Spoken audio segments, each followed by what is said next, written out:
Hello and welcome to Pop Along RC, and today it's back to the GT12s and I'm going to be talking a little bit about my worst ever racing experience. It was just a bad day at the track.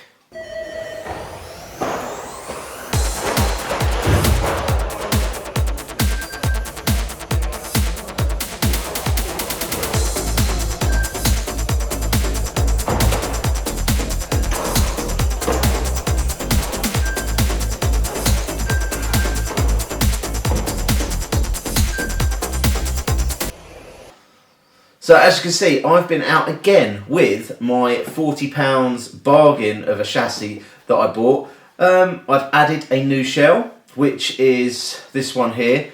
Really like the styling and the design of the shell, however, I'm not totally happy with the actual shell once it was on the chassis. Just the way that the holes lined up, it just didn't sit right with me. So not actually as amazing a shell as I was hoping for. Another thing that happened with this shell is I didn't get out for practice prior to the first round, and the shell was a little bit too low and it was catching on the carpet, causing the car to sort of twitch, and it was basically undrivable. So that wasted round one of qualifying. But once I've got the shell cut back to how it should be, the car in round two was handling amazingly, but it was very, very slow. If you look at the footage here, you can see that the other cars on the track clearly faster than mine.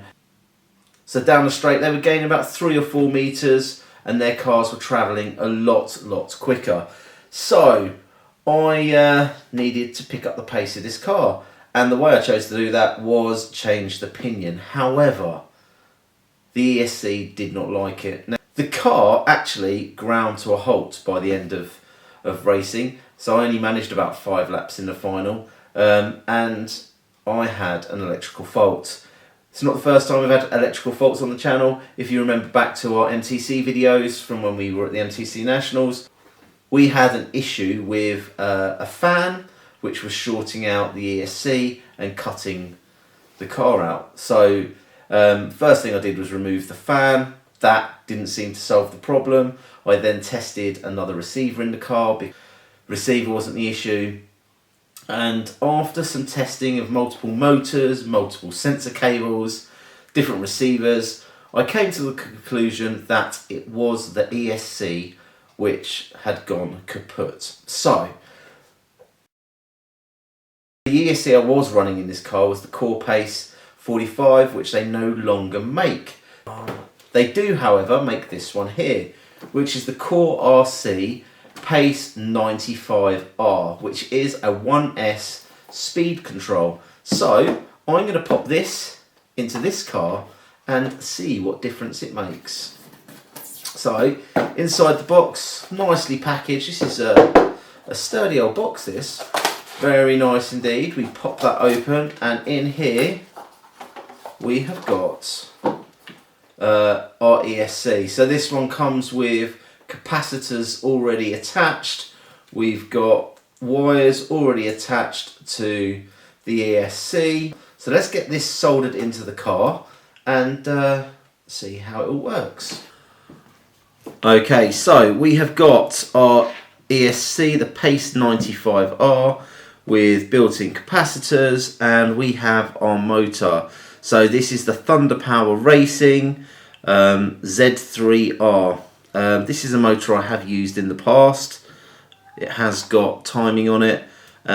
So let's get these soldered together and see how they are in the car. So my soldering iron is just heating up next to me here. And it looks like these wires are pre-tinned, which is good. I do need to get some solder onto this motor though.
Okay, there it is, job done. Car now is ready for racing.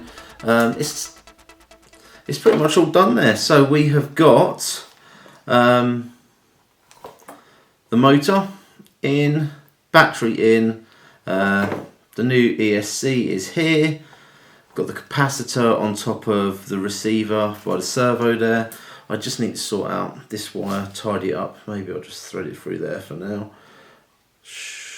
There we go, keep that out of the way so it doesn't get stuck in the gears or anything. And that is pretty much ready to go. So with the ESC, tidy little piece of kit actually. So if we turn it on, we've got a little on off button here, you see it lights up and it starts flashing, which means that is in blinky mode.